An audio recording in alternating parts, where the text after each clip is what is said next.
श्री राम। आज भी कथा भगवान जी ने ब्यावरी है कि जनक जी के दूत श्री रामचंद्र जी की पवित्रपुरी अयोध्यापुरी में पहुंचे। सुंदर नगर देखकर वे हर्षित हुए। राजद्वार पर जाकर उन्होंने खबर भेजी। राजा दशरथ जी ने सुनकर उन्हें बुला लिया। दूतों ने प्रणाम कर चिट्ठी दी। चिट्ठी बांधते समय उनके नेत्रों में जल प्रेम और आनंद के आंसू छा गए। शरीर पुलकित हो गया और छाती भर आई। हृदय में राम और लक्ष्मण है, हाथ में सुंदर चिट्ठी है। राजा उसे हाथ में लिए ही रह गए हैं। खट्टी मीठी कुछ भी कह न सके। फिर धीरज धरकर उन्होंने पत्रिका पढ़ी। सारी सभा सच्ची बात सुनकर हर्षित हो गई। भरत जी अपने मित्रों और भाई शत्रुघ्न के साथ जहाँ खेलते थे वहीं समाचार पाकर वे आ गए। बहुत प्रेम से सकुचाते हुए पूछते हैं, पिताजी चिट्ठी कहाँ से आई है? हमारे प्राणों के प्यारे दोनों भाई कहिए कुशल तो है, और वे किस देश में हैं? स्नेह से सने हुए ये वचन सुनकर राजा ने फिर से चिट्ठी पढ़ी। चिट्ठी सुनकर दोनों भाई पुलकित हो गए। स्नेह इतना अधिक हो गया कि वह शरीर में समाता न था। भरत जी का पवित्र प्रेम देखकर सारी सभा ने विशेष सुख पाया।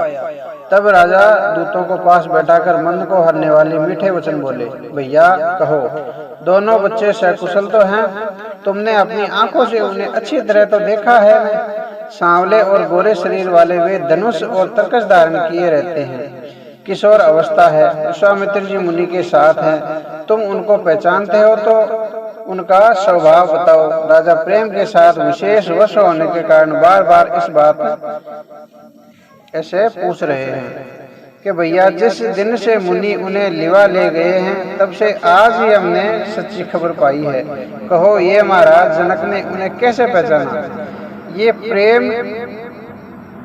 प्रेम भरे वचन सुनकर दूत मुस्कुराए। दूतों ने कहा, हे राजाओं के मुकुटमणि सुनिए, आपके समान धन्य और कोई नहीं है। जिनके राम लक्ष्मण जैसे पुत्र हैं, जो दोनों विश्व के भूषण हैं। आपके पुत्र पूछने योग्य नहीं है। वे पुरुष सिंह तीनों लोकों के प्रकाश रूप हैं। जिनके यश के आगे चंद्रमा मलिन और प्रताप के आगे सूर्य शीतल लगता है। हे नाथ, उनके लिए आप कहते हैं कि उन्हें कैसे पहचाना?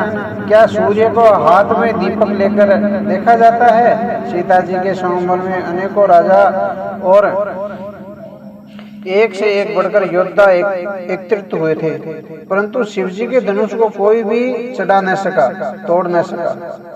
सारे बलवान वीर हार गए। तीनों लोकों में जो वीरता के अभिमानी थे, शिव जी के धनुष ने सबकी शक्ति तोड़ दी। बाणासुर जो सुमेरु को भी उठा सकता था, वह भी हृदय में हार कर परिक्रमा करके चला गया। और जिसने खेल है में कैलाश को उठा लिया था, वह रावण भी उस सभा में पराजय को प्राप्त हुआ, यानी उसकी भी हार हुई। हे महाराज सुनिए, वहाँ जहाँ ऐसे ऐसे योद्धा हार मान गए, रघुवंश शिरोमणि श्री रामचंद्र जी ने बिना ही प्रयास शिव जी के धनुष को वैसे ही तोड़ डाला जैसे हाथी कमल की डंडी को तोड़ डालता है। धनुष टूटने की बात सुनकर परशुराम जी क्रोध भरे आए और उन्हें बहुत प्रकार से आंख दिखलाई। अंत में उन्होंने भी श्री रामचंद्र जी का बल देखकर उन्हें अपना धनुष दे दिया और बहुत प्रकार से विनती करके वन को गमन किया। यानी जो परशुराम जी के पास में धनुष था, वो भी राम जी को दे दिया और वो वन को गमन किया। हे राजन, जैसे श्री रामचंद्र जी अतुल्य बली हैं, वैसे ही तेज निदान फिर लक्ष्मण जी भी हैं, जिनके देखने मात्र से राजलोग ऐसे कांप उठते हैं जैसे हाथी सिंह के बच्चे के ताकने से कांप उठते हैं। हे देव, आपके दोनों बालकों को देखने के बाद अब आंखें नीचे कोई आती ही नहीं, यानी आंखों के नीचे कोई आता ही नहीं, हमारी दृष्टि पर कोई चढ़ता ही नहीं। प्रेम प्रताप और वीर रस में पकी हुई दूतों की वचन रचना सबको बहुत प्रिय लगी। सभा सहित राजा प्रेम में मगन हो गए और दूतों को निछावर देने लगे। उन्हें निछावर देते देखकर यह नीति विरुद्ध है ऐसा कहकर दूत अपने हाथों से कान मूंदने लगे। धर्म को विचार कर उनका धर्म युक्त बर्ताव देखकर सभी ने सुख माना। तब राजा ने उठकर वशिष्ठ जी के पास जाकर उन्हें पत्रिका दी और आदर पूर्वक दूतों को बुलाकर सारी कथा सुनाई। गुरु जी को कथा सुनाई। सब समाचार सुनकर और अत्यंत सुख पाकर गुरु बोले, पुण्यात्मा पुरुष के लिए पृथ्वी सुखों से छाई हुई है, जैसे नदियां समुद्र में जाती है। यज्ञ भी समुद्र को नदी की कामना नहीं होती, वैसे ही सुख और संपत्ति बिना ही बुलाए स्वाभाविक ही धर्मात्मा पुरुषों के पास जाती है। तुम जैसे गुरु ब्राह्मण गाय और देवता की सेवा करने वाले हो, वैसे ही पवित्र कौशल्या देवी है। तुम्हारे समान पुण्य आत्मा जगत में कोई नहीं हुआ है, न है और न कोई होने वाला है। हे राजन, तुमसे अधिक पुण्य और किसका होगा, जिसके राम श्री के पुत्र हैं और जिनके चारों बालक वीर विम्र धर्म का व्रत धारण करने वाले हैं और गुणों के सुंदर समुद्र हैं। तुम्हारे लिए सभी कालों में कल्याण है। अतः डंका बजाकर बारात सजाओ और जल्दी चलो। गुरु जी के ऐसे वचन सुनकर हे नाथ बहुत अच्छा लगा कहकर और सिर नवाकर तथा दूतों को डेरा दिखलाकर राजा महल में गए। राजा ने सारे रनिवास को बुलाकर जनक जी की पत्रिका बांचकर सुनाई। समाचार सुनकर सब रानियां हर्ष से भर गई और राजा ने फिर दूसरी तरफ बातों का जो दूतों के मुख से सुनी थी वह वर्णन किया। प्रेम में प्रफुल्लित हुए रानियां ऐसी सुशोभित हो रही है जैसे मोरनी बादलों की गरज सुनकर प्रफुल्लित यानी नाचती है। बड़ी बूढ़ी अथवा गुरुओं की माताएं यानी जो स्त्रियां प्रसन्न है होकर आशीर्वाद दे रही है। माताएं अत्यंत आनंद में मगन हैं। उस अत्यंत प्रिय पत्रिका को आपस में लेकर सब हृदय से लगाकर छाती शीतल करती है। राजाओं में श्रेष्ठ दशरथ जी ने श्री रामचंद्र जी, श्री लक्ष्मण जी की कीर्ति और करनी का बारंबार वर्णन किया। यह सब मुनि की कृपा है ऐसा कहकर वे बार बार चले आए। तब रानियों ने ब्राह्मणों को बुलाया और आनंद सहित उन्हें दान दिया। श्रेष्ठ ब्राह्मण आशीर्वाद देते चले गए। फिर भिक्षुकों को जो भीख मांगने वाले हैं उनको बुलाकर करोड़ों प्रकार की निछावरें उनको दी। चक्रवर्ती महाराज दशरथ जी के चारों पुत्र चिरंजीवी हो यो कहते हुए वे अनेक प्रकार के सुंदर वस्त्र पहन कर चले। आनंदित होकर नगाड़े वालों ने बड़े जोर से नगाड़े बजाए हैं। सब लोगों ने जब यह समाचार पाया तब घर घर बधावे होने लगे हैं। 14 लोकों में उत्साह भर गया है। जानकी जी और श्री रघुनाथ जी का विवाह होगा, यह शुभ समाचार पाकर लोग प्रेम मगन हो गए हैं और रास्ते घर तथा गलियां सजाने लगे हैं। यज्ञ भी अयोध्या सदा सुहावनी है क्योंकि वह श्री रामचंद्र जी की मंगलमयी पवित्र पुरी है।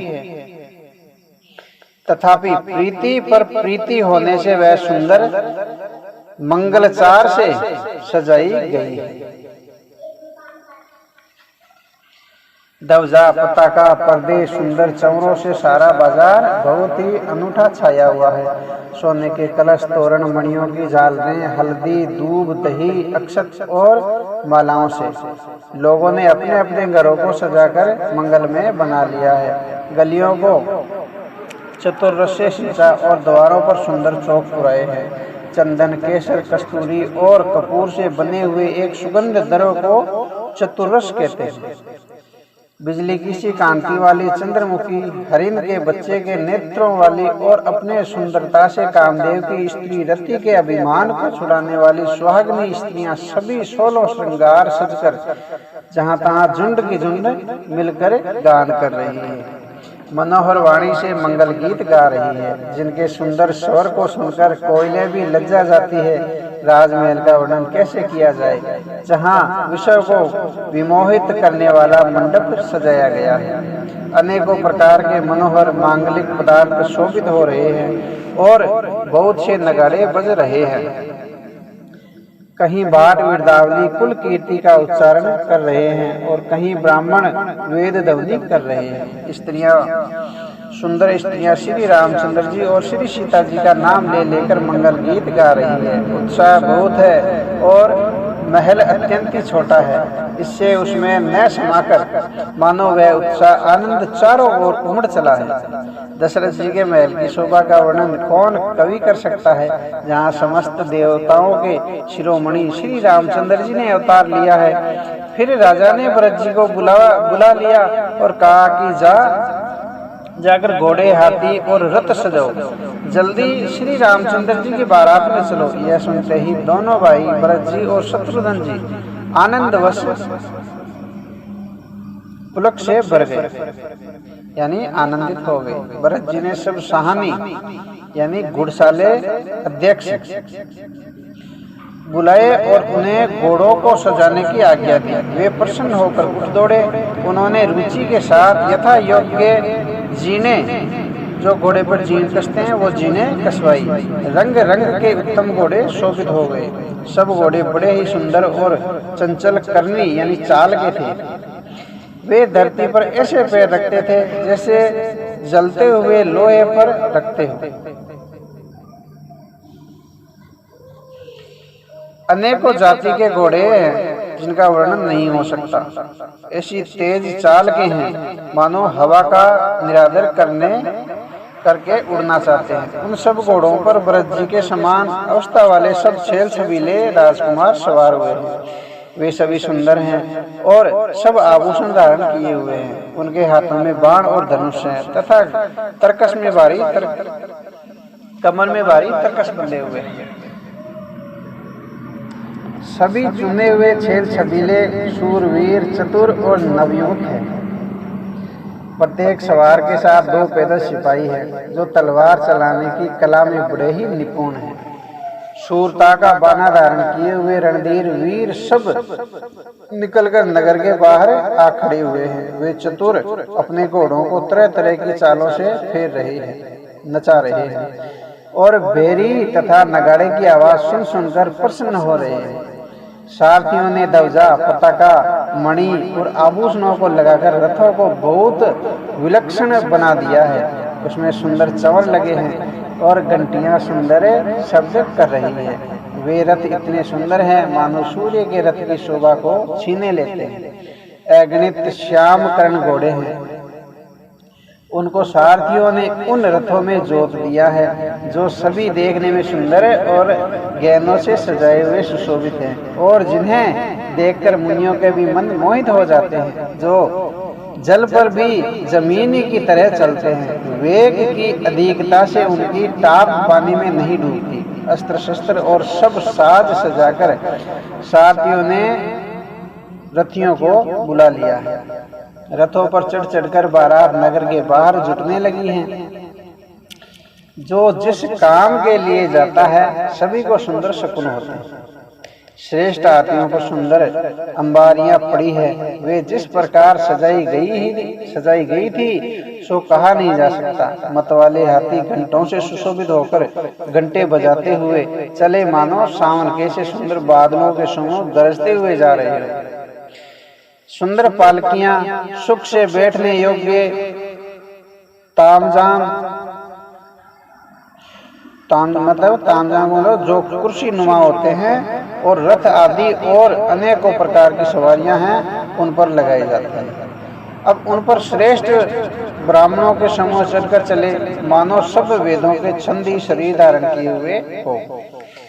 मागध, सूत, भाट, गुण गाने वाले जो जिस योग्य थे वैसी सवारी पर चढ़कर चले। बहुत जातियों के खच्चर, ऊंट, बैल, असंख्य प्रकार की वस्तुएं लाद लाद कर चले। कहार करोड़ों कांवरे लेकर चले हैं। उनमें अनेकों प्रकार की इतनी वस्तुएं थी कि जिनका वर्णन कौन कर सकता है। सब सेवकों के समूह अपना अपना साज समाज बनाकर चले गए। सबके हृदय में अपार हर्ष और शरीर प्रसन्न है, पुलकित है। सबको एक ही लालसा लगी है कि अब हम श्री राम लक्ष्मण जी दोनों भाइयों को नेत्र भरकर देखेंगे। हाथी गरज रहे हैं, उनके घंटों की भीषण ध्वनि हो रही है। चारों ओर रथों की गरगराहट और घोड़ों की हिनहिनाहट हो रही है। बादलों का निरादर करते हुए नगाड़े बोर शब्द कर रहे हैं। किसी को अपनी पराई कोई बात कानों से नहीं सुहाती। राजा दशरथ जी के दरवाजे पर इतनी भारी भीड़ हो रही है कि वहां पत्थर फेंका जाए तो भी वह पिसकर धूल हो जाए। अटारियों पर चढ़ी स्त्रियां मंगल थालों में आरती लिए देख रही है, आरती कर रही है और नाना प्रकार के मनोहर गीत गा रही है। अनेकों उनके अत्यंत आनंद का बखान नहीं हो सकता। तब सुमित्रा जी ने 2 रथ सजाकर उनमें सूर्य के घोड़ों को भी मात देने वाले घोड़े जोते। दोनों सुंदर रथ वे राजा दशरथ जी के पास आए, जिनकी सुंदरता का वर्णन सरस्वती जी से भी नहीं हो सकता। एक रथ पर राजसी समाज सजाया गया और दूसरा जो तेज का पुंज और अत्यंत ही शोभायमान था, उस सुंदर रथ पर राजा वशिष्ठ जी को हर्ष पूर्वक चढ़ाकर फिर स्वयं शिव, गुरु, गौरी, पार्वती और गणेश जी का स्मरण करके पूरे रथ पर चढ़े। वशिष्ठ जी के साथ जाते हुए राजा दशरथ जी कैसे सुशोभित हो रहे हैं, जैसे देव गुरु बृहस्पति जी के साथ इंद्र हो। वेद की विधि से और कुल की रीति के अनुसार सब कार्य करके तथा सबको सब प्रकार से सजे देखकर श्री रामचंद्र जी का स्मरण करके गुरु की आज्ञा पाकर पृथ्वीपति दशरथ जी शंख बजाकर चले। बारात देखकर देवता हर्षित हुए और सुंदर मंगलदायक फूलों की वर्षा करने लगे। बड़ा शोर मच गया, घोड़े और हाथी गरजने लगे। आकाश में और बारात में दोनों जगह बाजे बजने लगे। देवांगनाएं और मनुष्यों की स्त्रियां सुंदर मंगल गान करने लगी और रसीले राग से शहनाइयां बजने लगी। घंटे घंटियों की ध्वनियां वर्णन नहीं हो सकती। पैदल चलने वाले सेवकगण अथवा पट्टेबाज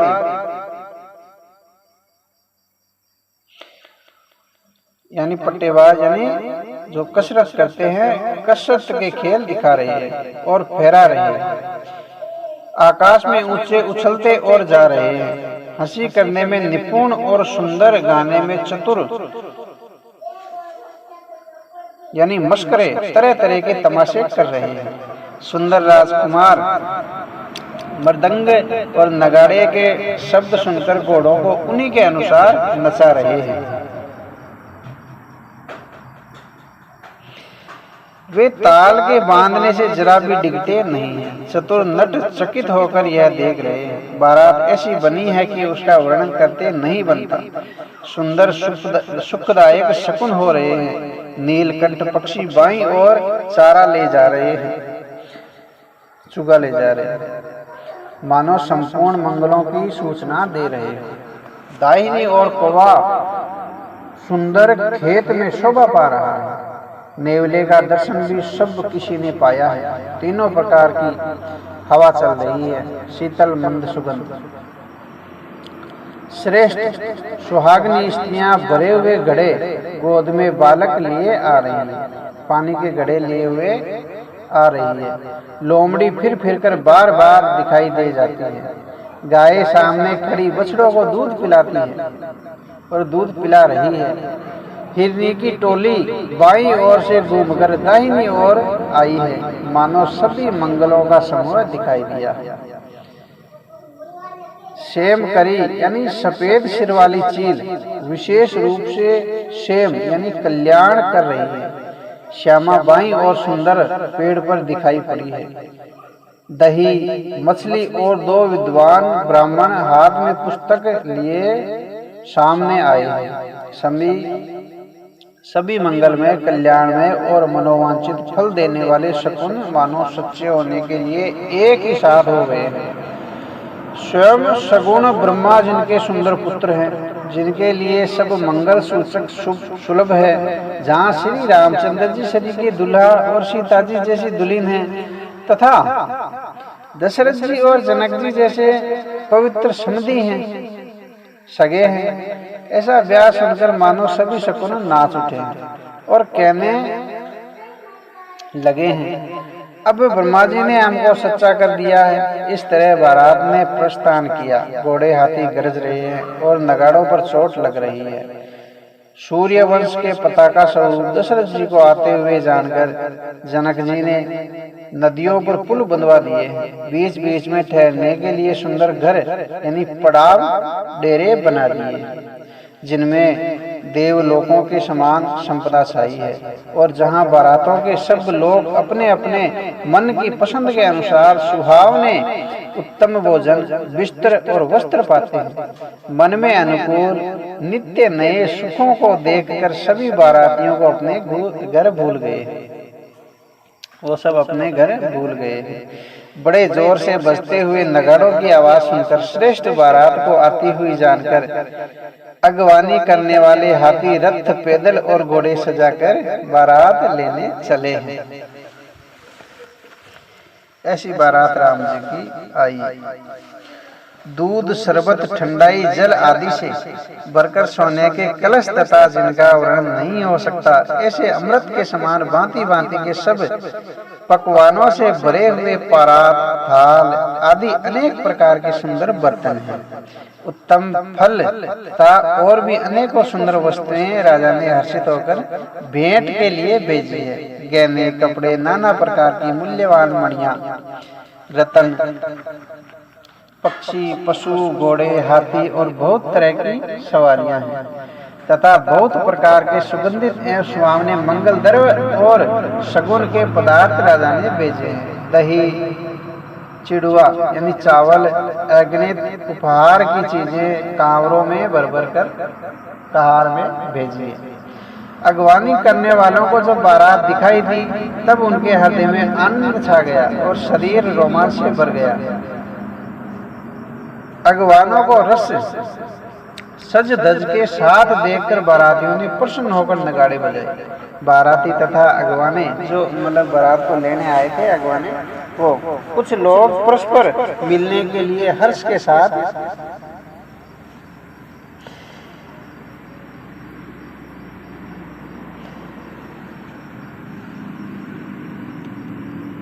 बाग छोड़कर सटपट दौड़ चले और ऐसे मिलने मानो आनंद के दो समुद्र मर्यादा छोड़कर मिलते हैं। देव नदियां फूल बरसा, देव सुंदरियां फूल बरसाकर गीत गा रही है और देवता आनंदित होकर नगाड़े बजा रहे हैं। अगवानी में आए हुए उन लोगों ने सब चीजें दशरथ जी के आगे रख दी और अत्यंत प्रेम से विनती की। राजा दशरथ जी ने प्रेम से सब वस्तुएं ले ली। फिर उनकी बख्शिशें होने लगी यानी मनवारे होने लगी और वे याचकों को दे दी गई। तदंतर पूजा, आदर, सत्कार और बड़ाई करके अगवान लोग उनको जनवासे की ओर लिवा चले। विलक्षण वस्त्रों के पावड़े पड़ रहे हैं, जिनके देखकर कुबेर भी अपने धन का अभिमान छोड़ देते हैं। बड़ा सुंदर जनवासा दिया गया है, जहाँ सबको सब प्रकार की सुविधा था। सीता जी ने बारात जनकपुर में आई जानकर अपनी कुछ महिमा प्रकट करके दिखलाई है। हृदय में स्मरण कर सब सिद्धियों को बुला लिया है और उन्हें राजा दशरथ जी की मेहमानी करने के लिए भेजा है। सीता जी की आज्ञा सुनकर सब सिद्धियां जहाँ जनवासा था वहाँ सारी संपदा, सुख और इंद्रपुरी के भोग विलास को लिए हुए आई है। बारातियों ने अपने अपने ठहरने के स्थान देखे तो वहाँ देवताओं के सब सुखों को सब प्रकार से सुलभ पाया। इस ऐश्वर्य का कुछ भी भेद कोई जान न सका। यह सब जानकी जी की बड़ाई कर रहे हैं, सीता जी की बड़ाई कर रहे हैं। श्री रघुनाथ जी यह सब सीता जी की महिमा जानकर और उनका प्रेम पहचानकर हृदय में हर्षित हुए हैं। पिता दशरथ जी के आने का समाचार सुनकर दोनों भाइयों के हृदय में महान आनंद समाता न था।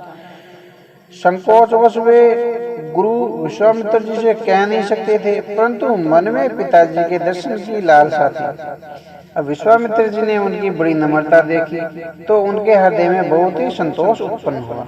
प्रसन्न होकर उन्होंने दोनों भाइयों को हृदय से लगा लिया और उनका शरीर पुलकित हो गया और नेत्रों में प्रेम आंसुओं का झलभर आया। वे उस जनवासी को चले जहाँ दशरथ जी थे, मानो सरोवर प्यासे की ओर लक्ष्य करके चला हो। जब राजा दशरथ जी ने पुत्रों सहित मुनि को आते देखा, तब वे हर्षित होकर उठे और सुख के समुद्र में थासी लेते हुए चले। पति दशरथ जी ने मुनि की चरण धूलिका को बारंबार सिर पर चढ़ाकर उनको दंडवत प्रणाम किया। विश्वामित्र जी ने राजा को उठाकर हृदय से लगा लिया और आशीर्वाद देकर कुशल पूछी। फिर दोनों भाइयों को दंडवत प्रणाम करके देखकर राजा ने हृदय में सुख पाया और सुख समाता नहीं था। पुत्रों को उठाकर हृदय से लगाकर उन्होंने अपने वियोग जनित यानी दूसरे दुख को मिटाया, मानो अमृत शरीर को प्राण मिल गया। फिर उन्होंने वशिष्ठ जी के चरणों में सिर नवाया। मुनि श्रेष्ठ प्रेम के आनंद में उन्हें हृदय से लगा लिया। दोनों भाइयों ने सब ब्राह्मणों की वंदना की और मन भाए आशीर्वाद पाए। भरत जी ने छोटे भाई शत्रुघ्न से श्री रामचंद्र जी को प्रणाम किया। श्री रामचंद्र जी ने उन्हें उठाकर हृदय से लगा लिया। लक्ष्मण जी दोनों भाइयों को देखकर हर्षित हुए और प्रेम से परिपूर्ण हुए शरीर से उनसे मिले। तदंतर परम कृपालु और विनयी श्री रामचंद्र जी अयोध्यापुर वासियों और कुटुंबियों, जाति के लोगों, याचकों, मंत्रियों और मित्रों सभी से यथा योग्य मिले। श्री रामचंद्र जी को देखकर बारात शीतल हुई। राम के वियोग में सबके हृदय में जो आग जल रही थी वह शांत हो गई। उनके दर्शन से, राम जी के दर्शन से प्रीति की रीति का बखान नहीं हो सकता। राजा के पास चारों पुत्र ऐसी शोभा पा रहे हैं मानो अर्थ, धर्म, काम, मोक्ष शरीर धारण किए हुए। पुत्रों से दशरथ जी को देखकर नगर के स्त्री पुरुष बहुत ही प्रसन्न हो रहे हैं। आकाश में देवता फूलों की वर्षा करके नगाड़े बजा रहे हैं और अप्सराएं गा गा कर नाच रही है। अगवानी में आए हुए शतानंद जी, अन्य ब्राह्मण, मंत्रीगण, मागध, सूत, विद्वान और भाटों ने बारात सहित राजा दशरथ जी का आदर सत्कार किया। फिर आज्ञा लेकर वे वापस लौटे। बारात लगन के दिन से ही पहले आ गई, यानी लगन के एक दिन पहले आ गई। इससे जनकपुरी में अधिक आनंद छा रहा था। सब लोग ब्रह्मानंद प्राप्त कर रहे थे और विधाता से मानकर कह रहे थे, दिन रात बढ़ जाए, बड़े हो जाए। श्री रामचंद्र जी और सीता जी सुंदरता की सीमा है और दोनों भाई राजा की पुण्य सीमा है। जहाँ तहाँ जनकपुरवासी स्त्री पुरुषों के समूह इकट्ठे हो रहे हैं और यही कह रहे हैं, जनक जी के सुकृत यानी पुण्य की मूर्ति जानकी जी है और दशरथ जी के सुकृत देह धारण किए हुए श्री रामचंद्र जी हैं। इस दोनों राजाओं के समान किसी ने शिव जी की आराधना नहीं की और न इनके समान किसी ने फल ही पाया है। इनके समान जगत में कोई हुआ है और कोई नहीं, कोई हुआ न कहीं होगा। हम सब भी संपूर्ण पुण्यों की राशि हैं, जो जगत में जन्म लेकर जनकपुरी के निवासी हुए और उन्होंने जानकी जी की और श्री रामचंद्र जी की छवि देखी है। हमारे शरीर का विशेष पुण्य आत्मा कौन होगा? और अब हम श्री रघुनाथ जी का विवाह देखेंगे, भली भांति नेत्रों का लाभ लेंगे। कोयल के समान मधुर बोलने वाली स्त्रियां आपस में कहती है कि हे सुंदर नेत्र वाली, इस विवाह में बड़ा लाभ है। बड़े भाग्य से विधाता ने सब बात बना दी है। ये दोनों भाई हमारे नेत्रों के अतिथि हुआ करेंगे। जनक जी स्नेह बार बार सीता जी को बुलावेंगे और करोड़ों कामदेवों के समान सुंदर दोनों भाई सीता जी को लेने विदा कराने आया करेंगे। तब उनकी अनेकों प्रकार से पुहनाई होगी, यानी स्वागत होंगे। अब एक बोली, हे सखी, ऐसी ससुराल किसे प्यारी न हो।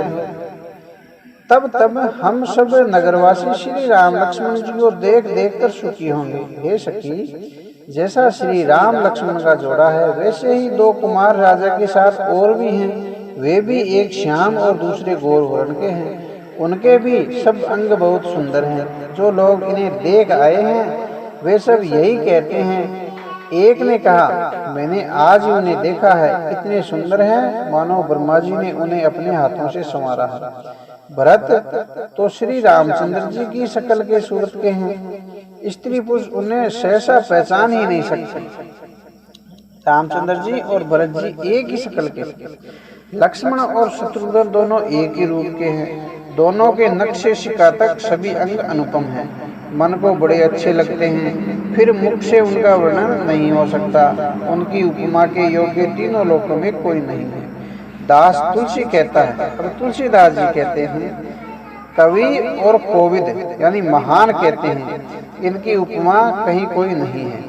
बल विनय विदाशील और शोभा के समुंदर इनके समान यही है, यानी राम लक्ष्मण जी के समान यही है और कोई नहीं है।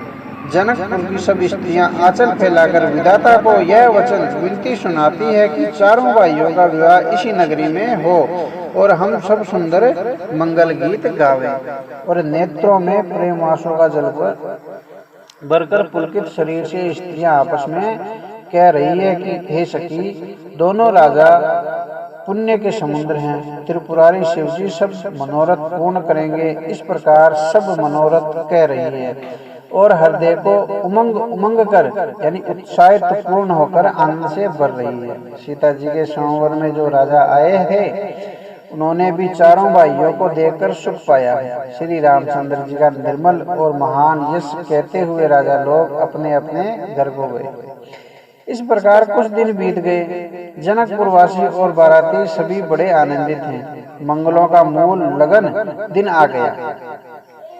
हेमंत ऋतु है, सुहावना अगहन का महीना है।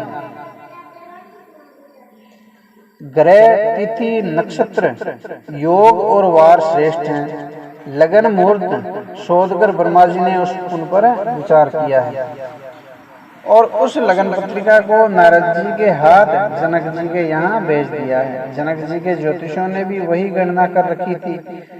जब सब लोगों ने यह बात सुनी तो वे कहने लगे, यहाँ के ज्योतिष भी ब्रह्मा ही हैं। निर्मल और सभी सुंदर मंगलों की मूल गोधूली की पवित्र बेला आ गई है और अनुकूल शकुन होने लगे हैं। यह जानकर ब्राह्मणों ने जनक जी से कहा। तब राजा जनक ने पुरोहित शतानंद जी से कहा कि अब देर काहे की। तब शतानंद जी ने मंत्रियों को बुलाया और वे सब मंगल का सामान सज कर ले आए। शंख नगाड़े ढोल और बहुत से बाजे बजने लगे और मंगल कलश और शुभ शकुन की वस्तुएं दही दुर्वा आदि यानी दही और दुर्वा को कहते हैं दूध आदि सजाई गई। सुंदर सुहावनी स्त्रियां गीत गा रही है और पवित्र ब्राह्मण वेद की ध्वनि कर रहे हैं। सब लोग इस प्रकार आदर पूर्वक बारात को लेने चले और जहां बारातियों का जन्माशा था वहां गए। अवधपति दशरथ जी का समाज वैभव देखकर उनको देवराज इंद्र भी बहुत ही तुच्छ लगने लगे। उन्होंने जाकर विनती की, समय हो गया है, अब पधारिए।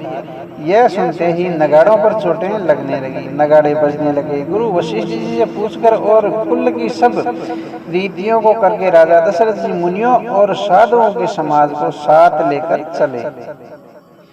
अवध नरेश दशरथ जी का भाग्य और वैभव देखकर और अपना जन्म व्यर्थ समझकर ब्रह्मा जी आदि देवता हजारों मुखों से भी उनकी सराहना न करने लगे। देवगण सुंदर मंगल का अवसर जानकर नगाड़े बजा रहे हैं, फूल बरसाते हैं। शिवजी ब्रह्मा जी आदि देववंत यूथ यानी टोलियां बना बनाकर विमानों पर जा चले हैं और प्रेम से पुलकित शरीर हो तथा हृदय में उत्साह भरकर श्री रामचंद्र जी के विवाह देखने चले यानी देखने आए हैं। जनकपुरी को देखकर देवता इतने अनुरक्त हो गए हैं कि उन सबको अपना अपना लोक बहुत तुच्छ लगने लगा है। विचित्र मंडप को तथा नाना प्रकार की सब अलौकिक रचनाओं को वे चकित होकर देख रहे हैं।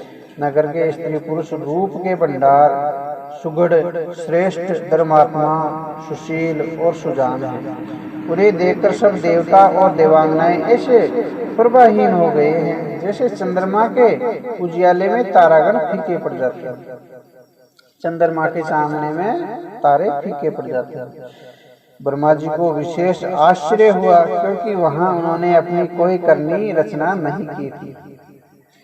तब शिव जी ने सब देवताओं को समझाया कि तुम लोग आश्चर्य में मत भूलो, हृदय में धीरज धरकर विचार तो करो कि यह भगवान की महिमामयी निज शक्ति यानी सीता जी का और अखिल ब्रह्मांड के परम ईश्वर साक्षात भगवान श्री रामचंद्र जी का विवाह है।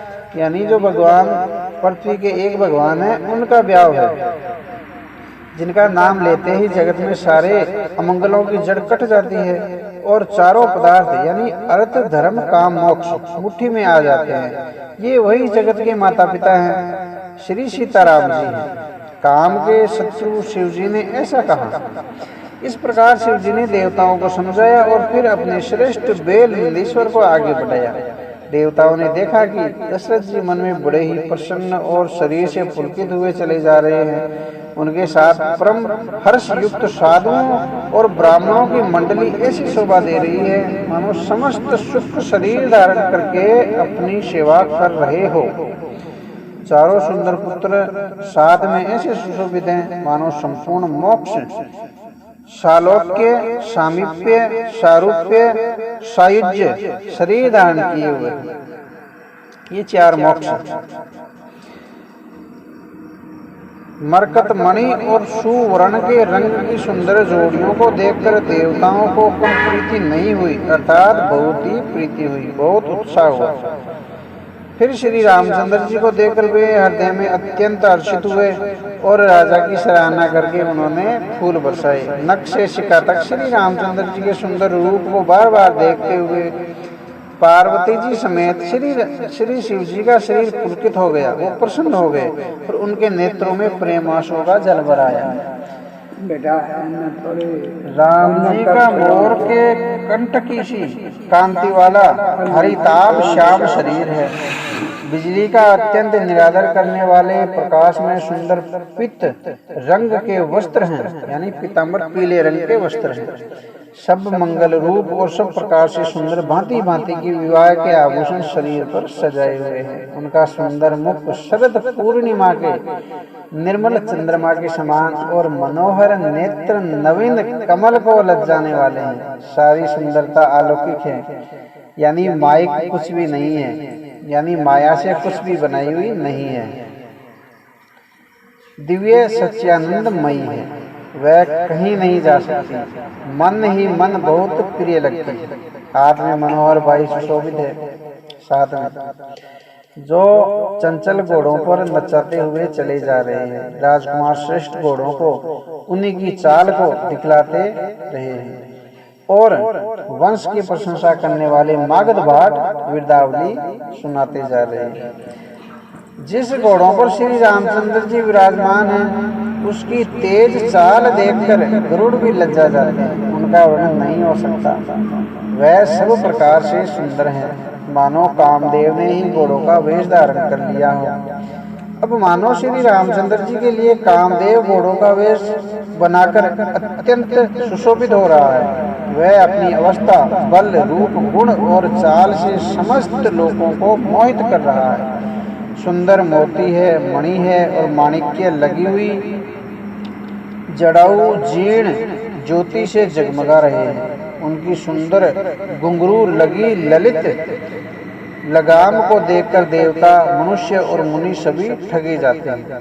प्रभु की इच्छा में अपने मन को लीन किए हुए चलता हुआ वह घोड़ा बड़ी शोभा पा रहा है, मानो तारागण तथा बिजली से अलंकृत मेघ सुंदर मोर नचा रहे हैं।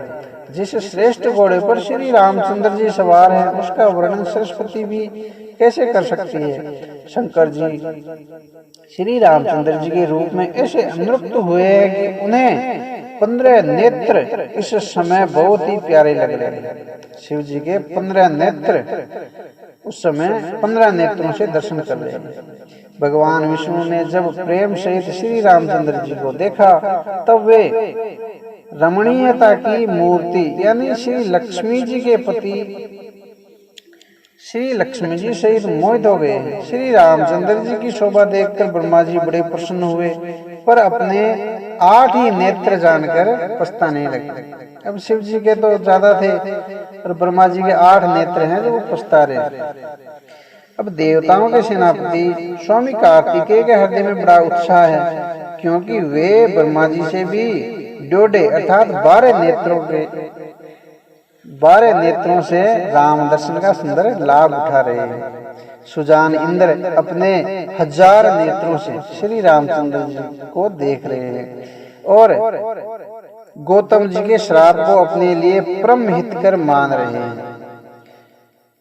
सभी देवता देवराज इंद्र से ईर्ष्या कर रहे हैं और कह रहे हैं कि आज इंद्र के समान भाग्यवान दूसरा कोई नहीं है। श्री रामचंद्र जी को देखकर देवगण प्रसन्न हैं और दोनों भाई राजाओं के समाज में विशेष हर्ष छा रहा है। दोनों ओर से राजमहलों से अत्यंत हर्ष और नगाड़े जोर से बज रहे हैं। देवता प्रसन्न होकर और रघुकुल मणि श्री रामचंद्र जी की जय हो जय हो जय हो कहकर फूल बरसा रहे हैं। इस प्रकार बारात को आई हुई जानकर बहुत प्रकार के बाजे बजने लगे और रानी सुहागनियां स्त्रियों को बुला बुलाकर प्रच्छन्न के लिए मंगल द्रव्य सजाने लगे।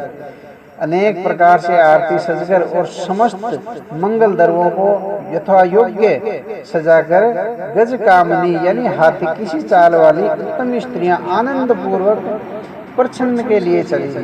सभी स्त्रियां चंद्रमुखी यानी चंद्रमुखी मतलब होता है चंद्रमा के समान मुख वाली, और सभी मृगलोचनी यानी हिरणी की सी आंख वाली है, और सभी अपने शरीर की शोभा से रति को गर्व छुड़ाने वाली यानी रति का भी गर्व छुड़ाने वाली, अभिमान छुड़ाने वाली।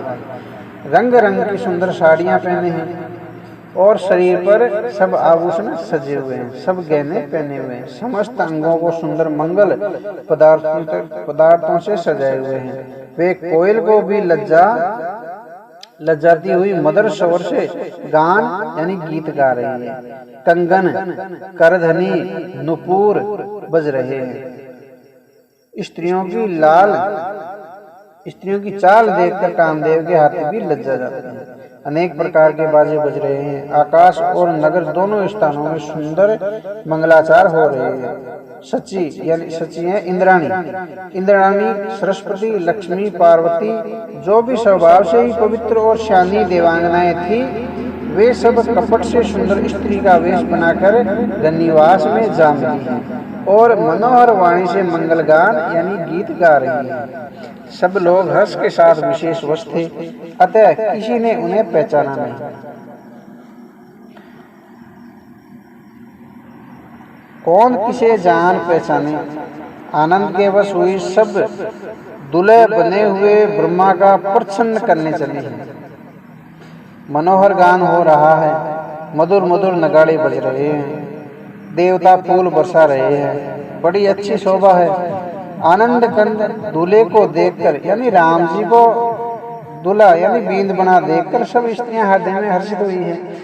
उनके कमलसली के नेत्रों में प्रेमाशों का जल उमड़ाया है और सुंदर अंगों में पुलकावली छा गई है। इतनी खुशी हुई है। श्री रामचंद्र जी का वर वेश देखकर सीता जी की माता थी सुनैना जी, उनके मन में भी जो सुख हुआ उसे हजारों सरस्वती और शेष जी 100 कल्पों में भी नहीं कह सकते, अथवा लाखों सरस्वती और शेष जी लाखों कल्पों में भी नहीं कह सकते।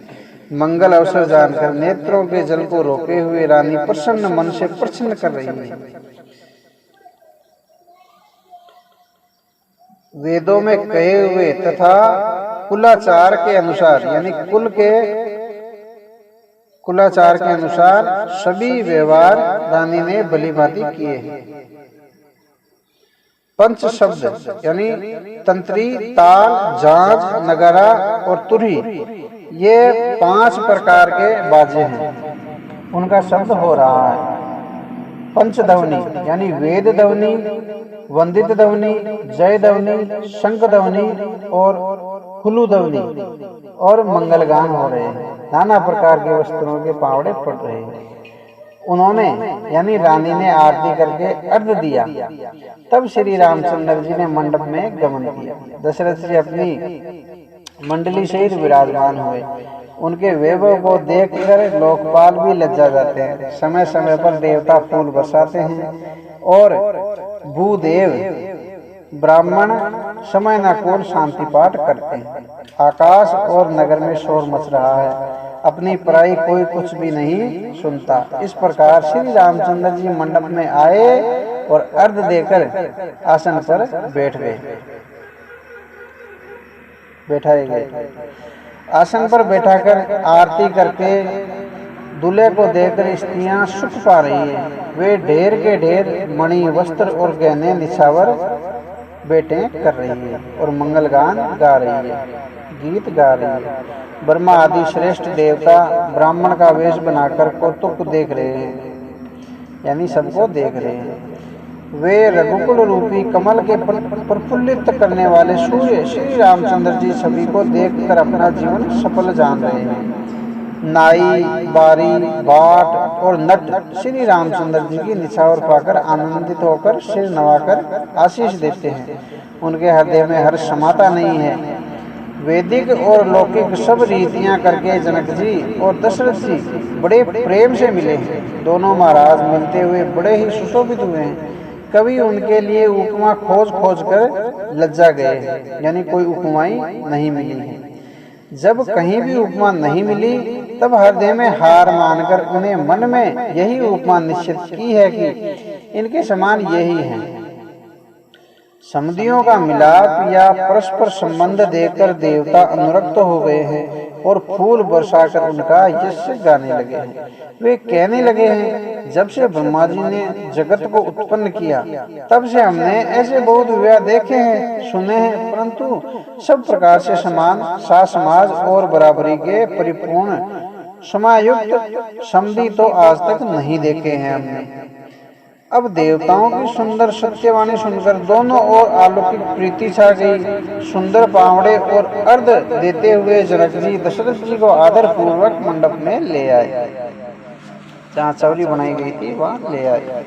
अब मंडप को देखकर उनकी विचित्र रचना और सुंदरता से मुनियों के मन भी हरे हो गए, यानी मोहित हो गए। सुजान जनक जी ने अपने हाथों से ला लाकर सबके लिए सिंहासन, यानी बैठने के लिए आसन दिए हैं।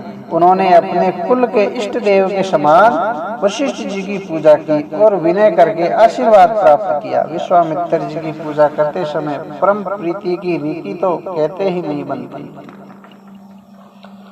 राजा ने वामदेव आदि ऋषियों की प्रसन्न मन से पूजा की, सभी को दृढ़ आसन दिए और सबसे आशीर्वाद प्राप्त किया है। फिर उन्हीं ने कौशलाधीश राजा दशरथ जी की पूजा करके उन्हें इस यानी महादेव जी के समान जानकर की उनकी पूजा की। दूसरा भाव न था। तदंतर उनके संबंध से अपने भाग्य और वैभव के विस्तार की सराहना करके हाथ जोड़कर विनती और बड़ाई की है। राजा जनक जी ने सब बारातियों को समधी दशरथ जी के समान ही सब प्रकार से आदर दिया, पूजन किया और सब किसी को उचित आसन दिया, बैठने को स्थान दिया। अब मैं एक मुख से उनका क्या उत्साह वर्णन करूं। राजा जनक ने दान, मान, संपदा, विनय और उत्तम वाणी से सारी बारात का सम्मान किया है। ब्रह्मा, विष्णु, शिव, दिग्पाल और सूर्य जो श्री रघुनाथ जी का प्रभाव जानते हैं, वे कपट से ब्राह्मणों का सुंदर वेश बनाए हुए बहुत ही सुंदर पाते हुए सब लीला देख रहे हैं। जनक जी ने उनके यानी देवताओं को समान जानकर उनका पूजन किया और बिना ही पहचाने भी उन्हें सुंदर आसन दिया। अब कौन किसी को जाने पहचाने, सबको अपनी शुद्ध बोली पड़ी है। आनंद कंद दूल्हे को देखकर दोनों ओर आनंदमयी स्थिति हो रही है। अब सुजान सर्वज्ञ श्री रामचंद्र जी ने देवताओं को पहचान लिया और उनकी मानसिक पूजा की, यानी मन से उनकी पूजा की। उन्हें मानसिक आसन दिया, यानी मन से उनको बैठने के लिए कहा। अब प्रभु का शील स्वभाव देखकर देवगण मन में बहुत आनंदित हुए। श्री रामचंद्र जी के मुख रूपी चंद्रमा की छवि को सभी के सुंदर नेत्र रूपी चकोर आदर पूर्वक पान कर रहे हैं।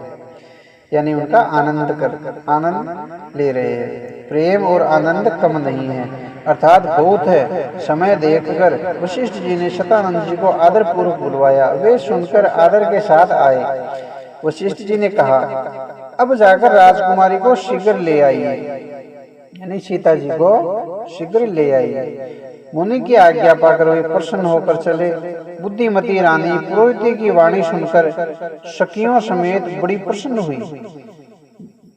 ब्रह्मणियों की स्त्रियां और कुल की बूढ़ी स्त्रियों को बुलाकर उन्होंने कुल रीति करके सुंदर मंगल गीत गाए। श्रेष्ठ देवांगनाएं जो सुंदर मनुष्य स्त्रियों के वेश में हैं, सभी स्वभाव से ही सुंदर और श्यामा, यानी 16 वर्ष की अवस्था वाली, उनको कहते हैं श्यामा, कंवारी कन्या। उनको देखकर रनिवास की स्त्रियां सुख पाती है और बिना पहचान के ही वे सबको प्राणों से भी प्यारी हो रही है। उन्हें पार्वती, लक्ष्मी और सरस्वती के समान जानकर रानी बार बार उनका सम्मान करती है।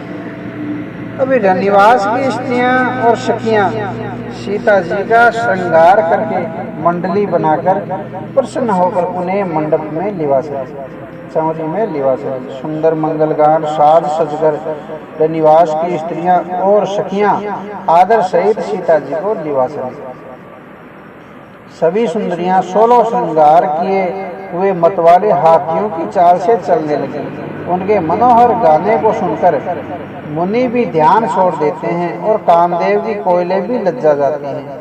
पायजेब, पैंजनी और सुंदर कंकण ताल की गति पर बड़े सुंदर बज रहे हैं। सहज ही सुंदर सीता जी स्त्रियों के समूह में इस प्रकार शोभा पा रही है, मानो छवि रूपी लताओं के समूह के बीच साक्षात ब्रह्म मनोहर शोभा रूपी स्त्री सुशोभित हो। सीता जी की सुंदरता का वर्णन नहीं हो सकता, क्योंकि बुद्धि बहुत छोटी है और मनोहरता बहुत बड़ी है। अब रूप की राशि और सब प्रकार से पवित्र सीता जी को बारातियों ने आते देखा। सभी ने उन्हें मन ही मन प्रणाम किया। श्री रामचंद्र जी को देखकर तो ऐसा सभी पूर्ण काम यानी कृत्य करते हो गए। राजा दशरथ जी पुत्रों सहित हर्षित हुए। उनके हृदय में जितना आनंद था वह कहा नहीं जा सकता। देवता प्रणाम करके फूल बरसा रहे हैं। मंगलों की मूल यानी मुनियों के आशीर्वादों की ध्वनि हो रही है। गानों और नगाड़ों के शब्द से बड़ा शोर मच रहा है। सभी नर नारी प्रेम और आनंद में मगन हैं। इस प्रकार सीता जी मंडप में आई हैं। मुनिराज बहुत ही आनंदित होकर शांति पाठ पढ़ रहे हैं। उस अवसर की सब रीति व्यवहार और कुलाचार दोनों कुल गुरुओं ने किए हैं। कुलाचार करके यानी कुल के आचार जो होते हैं वो कुलाचार करके गुरुजी प्रसन्न होकर गौरी जी, गणेश जी और ब्राह्मणों की पूजा करा रहे हैं, अर्थात ब्राह्मणों के द्वारा गौरी और गणेश जी की पूजा करवा रहे हैं। अब देवता प्रकट होकर पूजा ग्रहण करते हैं, आशीर्वाद देते हैं और अत्यंत सुख पा रहे हैं। मधु, प्रक आदि जिस किसी भी मांगलिक पदार्थ की मुनि जिस समय भी मन में चाह मात्र करते हैं, सेवक गण उसी समय सोने के परातों में यानी सोने के थालों में कलशों में भर भरकर उन पदार्थों को लेकर तैयार रहते हैं। स्वयं सूर्य देव प्रेम सहित अपने कुल की सब रीतियां बता रहे हैं और वे सब आदर पूर्वक की जा रही है। इस प्रकार देवताओं की पूजा करा के मुनियों ने सीता जी को सुंदर सिंहासन दिया। सीता जी और श्री रामचंद्र जी का आपस में एक दूसरे को देखना तथा उनका परस्पर प्रेम किसी को लख नहीं पड़ा। और जो बात श्रेष्ठ मन, बुद्धि और वाणी से भी प्रे हैं, उसे कवि क्यों कर कहकर प्रकट करे।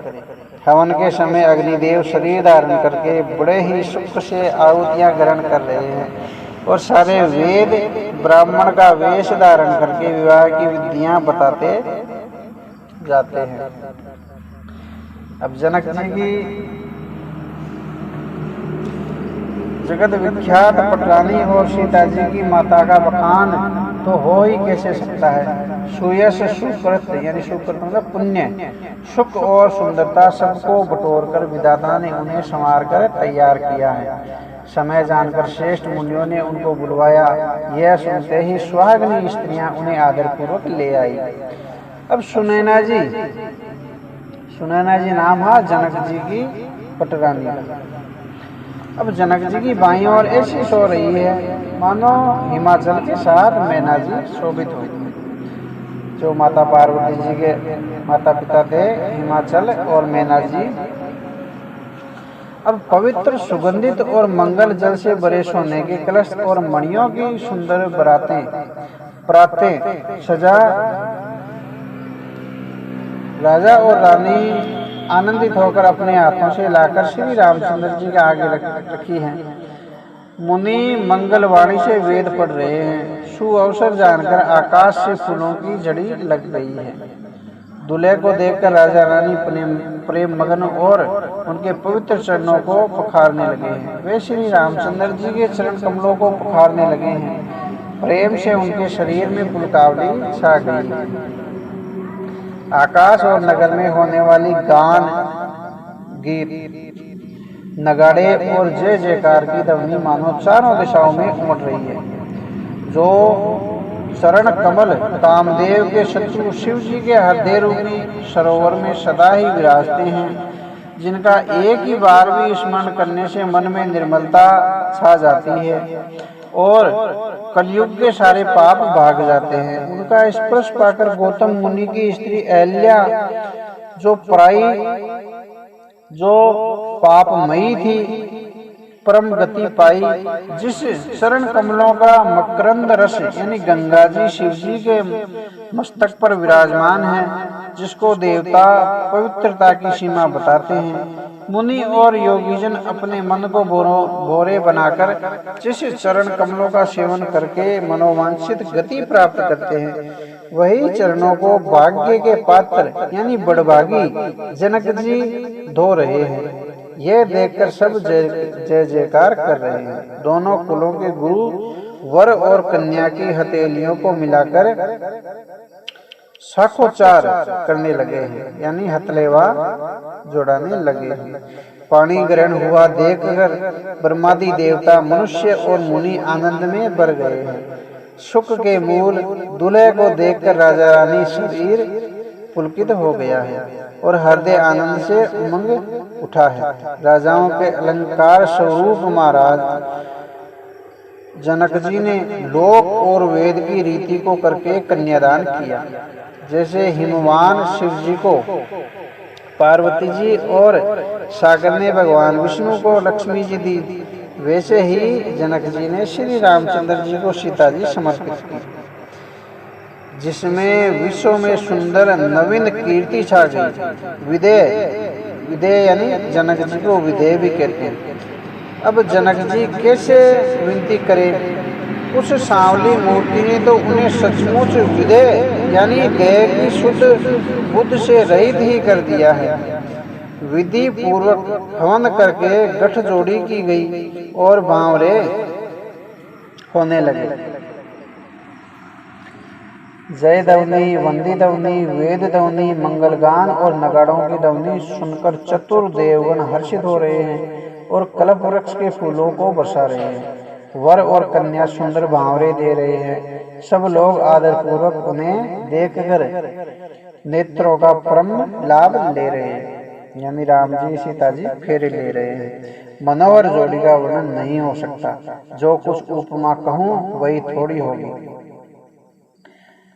अब श्री रामचंद्र जी और श्री सीता जी की सुंदर परछाई मणियों के खंभों में जगमगा रही है। मानो कामदेव और रति बहुत से रूप धारण करके श्री रामचंद्र जी के अनुपम विवाह को देख रहे हैं। उन्हें कामदेव और रति को दर्शन की लालसा और संकोच दोनों ही कम नहीं है, अर्थात बहुत है। इसलिए वे मानो बार बार प्रकट होते और छिपते हैं। सब देखने वाले आनंद मगन हो रहे हैं और जनक जी की भांति सभी अपनी शुद्ध बुद्ध भूले हैं।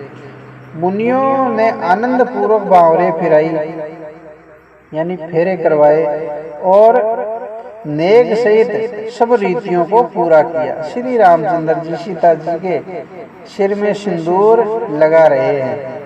यह शोभा किसी प्रकार भी कही नहीं जा सकती। मानो कमल को लाल पराग से अच्छी तरह भरकर अमृत के लोभ से सांप चंद्रमा को भूषित कर रहा है। यहाँ श्री रामचंद्र जी के हाथ को कमल की, सिंदूर को पराग की, श्री रामचंद्र जी की श्याम भुजा को सांप की और सीता जी के मुख को चंद्रमा की उपमा दी गई है।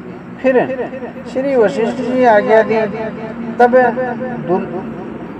दूल्हे और दुल्हन को एक आसन पर बैठा दिया। श्री रामचंद्र जी और जानकी जी श्रेष्ठ आसन पर बैठे हैं। उन्हें देखकर दशरथ जी मन में बहुत आनंदित हुए। अपने सुकृत रूपी कल्प वृक्ष में नए फल आए हैं। देखकर उनका शरीर बार बार पुलकित हो रहा है। 14 भुवनों में उत्साह बढ़ गया है। सबने कहा कि श्री रामचंद्र जी का विवाह हो गया। जी भरकर यह मंगल महान है। फिर भला यह वर्णन करके किस प्रकार समाप्त किया जा सकता है। तब वशिष्ठ जी आज्ञा पाकर जनक जी के विवाह का सम्मान सजाकर मांडवी जी, सुरकीर्ति जी और उर्मिला जी, इन तीनों राजकुमारियों को बुला लिया और कुल ध्वज की बड़ी कन्या यानी मांडवी जी को, जो गुणशील और सुख शोभा की रूप थी, राजा जनक के प्रेम पूर्वक सब रीतियां करके भरत जी को ब्याही गई। और जानकी जी की छोटी बहन उर्मिला जी को सब सुंदरियों में शिरोमणि जानकर उस कन्या को सब प्रकार से सम्मान करके श्री लक्ष्मण जी को ब्याह दिया। और जिनका नाम सुरकीर्ति है और जो सुंदर नेत्रों वाली, सुंदर मुख वाली, सब गुणों की खान और रूप तथा शील में उजागर है, उनको राजा ने शत्रुघ्न जी को ब्याह दिया, यानी उनके साथ ब्याह कर दिया। दूल्हे और दुल्हनियों में परस्पर अपने अपने अनुरक्त जोड़ी को देखकर सकुचते हुए हृदय में हर्षित हो रही है। सब लोग प्रसन्न होकर उनकी सुंदरता की सराहना कर रहे हैं और देवगण फूल बरसा रहे हैं। सब सुंदरी दुल्हनें सुंदर दुल्हों के साथ एक ही मंडप में ऐसी शोभा पा रही है मानो जीवन के हृदय में चारों अप्सराएं जागृत, सौपन्न, सुषुप्त और तुल्य अपने चारों स्वामियों यानी विश्व, तेजस, प्राज्ञ और ब्रह्मा सहित विराजमान हैं। सब पुत्रों को बहुओं सहित देखकर अवध नरेश दशरथ जी ऐसे आनंदित हैं मानो वे राजाओं के शिरोमणि क्रियाओं और क्रियाओं ना यज्ञ क्रिया, श्राद्ध क्रिया, योग क्रिया और ज्ञान क्रिया सहित चारों फल है चार, अर्थ, धर्म, काम और मोक्ष पा गए हैं। श्री रामचंद्र जी के विवाह की जैसी विधि वर्णन की गई उसी रीति से सब राजकुमार विवाह गए, उनकी शादी की गई।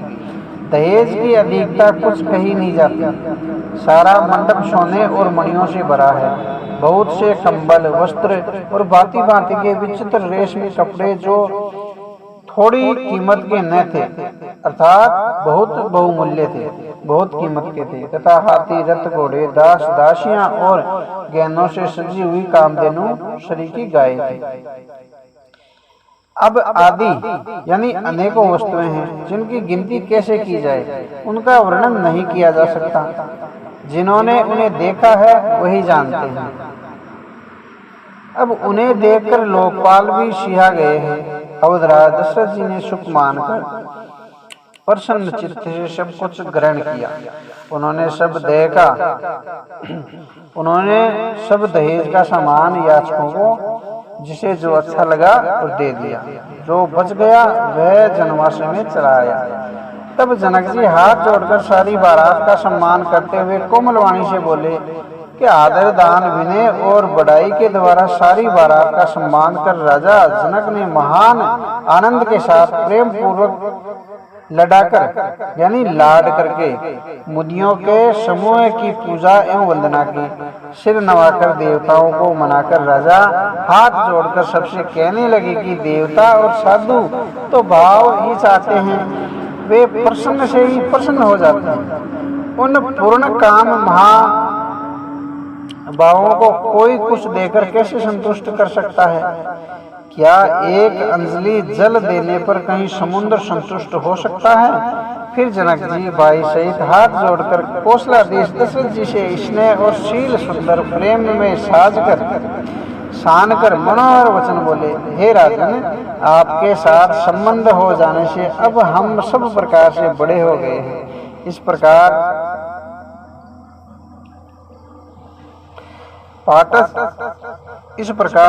हम दोनों को आप बिना दान के लिए हुए सेवक ही समझना, यानी अगर कोई काम हो तो हमें कहना। इन लड़कियों को टहलनी मानकर नई नई दया करके पालन कीजिएगा। मैंने बड़ी ठिठाई की, आपको यहाँ बुलावा भेजा, अपराध क्षमा कीजिएगा। फिर सूर्य कुल के भूषण दशरथ जी ने समधी जनक जी को संपूर्ण सम्मान का निधि कर दिया। इतना सम्मान किया कि वे सम्मान के भंडार ही हो गए। उनकी परस्पर की विनय कहीं नहीं जाती, यानी आपस की जो वार्ता थी वो कहीं नहीं जाती। दोनों के हृदय में प्रेम से परिपूर्ण है। देवतागण फूल बरसा रहे हैं। राजा जनवासी को चले हैं। नगाड़े की ध्वनि, जय ध्वनि और वेद ध्वनि हो रही है। आकाश और नगर दोनों में खूब कौतूहल हो रहा है, आनंद छा रहा है। तब मुनीश्वर की आज्ञा पाकर सुंदर शक्तियां मंगलगान करती हुई दुल्हनियों सहित दुल्हों को लिवाकर कोहबर को चली है। सीता जी बार बार राम जी को देखती है और सकुचा जाती है, यानी शर्मा जाती है, पर उनका मन नहीं सकुचाता। प्रेम के प्यासे उनके नेत्र सुंदर मछलियों की छवियों को हर रहे हैं। श्री रामचंद्र जी का सांवरा शरीर स्वभाव से ही सुंदर है। उनकी शोभा करोड़ों कामदेवों को लज्जाने वाली है। महावर्षे युक्त चरण कमल बड़े सुहावने लगते हैं, जिन पर मुनियों के मन रूपी भौरे सदा छाए रहते हैं। पवित्र और मनोहर पीली धोती प्रातः काल के सूर्य और बिजली की सी ज्योति वाली हरे लेती। कमर में सुंदर किंकणी और कटिसूत्र है। विशाल भुजाओं में सुंदर आभूषण सुशोभित है। पीली जनेऊ महान शोभा दे रहा है। हाथ की अंगूठी होती है, चित्त को चुरा लेती है। ब्याह के सब साज सजे हुए वे शोभा पा रहे हैं। चौड़ी छाती पर हृदय पर पहन के सुंदर आभूषण सुशोभित है। जो आभूषण होते हैं गहने वो सुशोभित है। पीला दुपट्टा कांकों सोई यानी जनेऊ के तरह शोभित है। उनके दोनों छोरों पर मणि और मोती लगे हैं। कमल के समान सुंदर नेत्र हैं। कानों में सुंदर कुंडल और मुख तो सारी सुंदरता का खजाना है। सुंदर भौहें और मनोहर नासिका है। ललाट पर तिलक तो सुंदरता का घर ही है, जिसमें मंगलमय मोती और मणि गुथे हुए हैं। ऐसा मनोहर मोर माथे पर सो रहा है।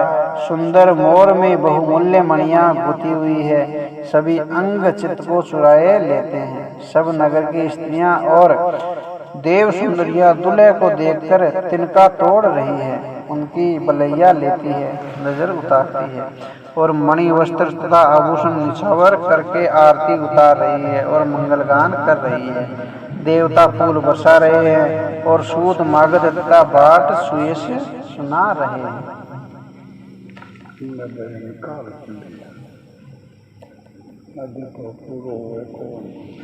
श्री राम। अब आगे की कथा काल